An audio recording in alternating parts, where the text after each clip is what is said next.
Gilles de Montmorency-Laval, baron de Rais, maréchal de France, barbe bleue. Voilà un homme qui fait encore beaucoup parler de lui. Eh bien, voici l'histoire officielle de Gilles de Rais.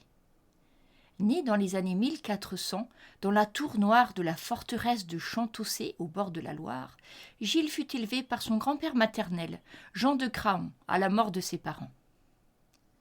Gilles, toujours sur l'influence de son grand-père, un homme dur, cruel et sans aucun scrupule, fit ses premières armes lors de conflits résiduels de la guerre de succession de Bretagne, prenant le parti du duc Jean V de Montfort.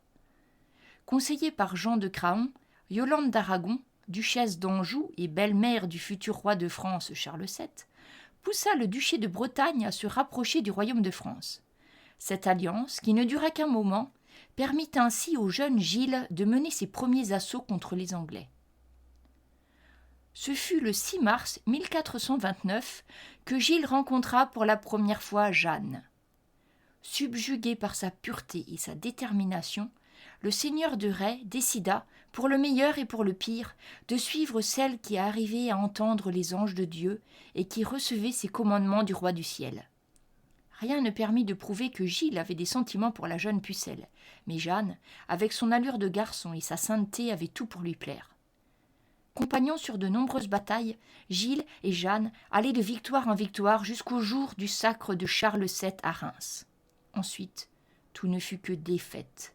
Et lorsqu'à Paris, durant le siège de la ville, Jeanne fut blessée et alitée, Gilles se tint à ses côtés. Quand la jeune pucelle fut condamnée au bûcher le 30 mai 1431 à Rouen, le seigneur de Rais était là. Avait-il prévu de la libérer ? Personne ne le sut, mais la mort de Jeanne le blessa si profondément qu'elle le plongea dans les ténèbres. Gilles de Rais fut condamné, reclus sur ses terres. Il mena une vie très largement au-dessus de ses moyens, ce qui l'obligea à vendre une partie de ses terres. Il s'adonna également, selon les rumeurs, à la pratique de la sorcellerie et de l'alchimie. Pire, on raconta qu'il tentait d'invoquer le démon. Arrêté le 15 septembre 1440, il fut excommunié et condamné à être pendu, puis brûlé le 26 octobre de cette même année pour hérésie, évocation du démon et atrocité contre nature sur des enfants.